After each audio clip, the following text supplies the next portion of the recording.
Sig hej til vores hovedperson Mette. Mette vil gerne have et fedt job. Måske ingeniør, eller læge, eller jordmor. Præcis hvad det skal være, ved hun dog ikke endnu. Mette skal til at vælge gymnasium. Heldigvis har faster Gerda allerede bestemt, hvilket gymnasium hun skal vælge. Ja, du skal da på et almen gymnasium som din farfar, far og onkel. For teknisk gymnasium er ikke almen dannende. Men der tager faster Gerda fejl. For teknisk gymnasium er et moderne gymnasium. På teknisk gymnasium synes vi, at Bor er lige så interessant som Brorson.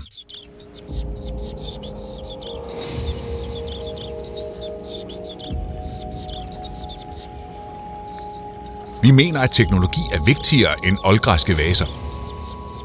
Og vi tror på, at det er mere almendannende at forstå Storebæltsbroens konstruktion end 30-årskrigen.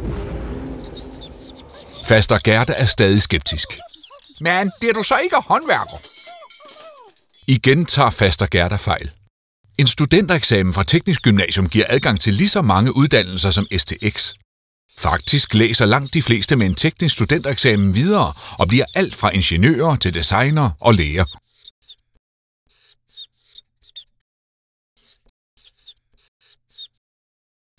Så faster Gerda kan igen sove trygt om natten. Lille Mette kan blive lige, hvad hun drømmer om.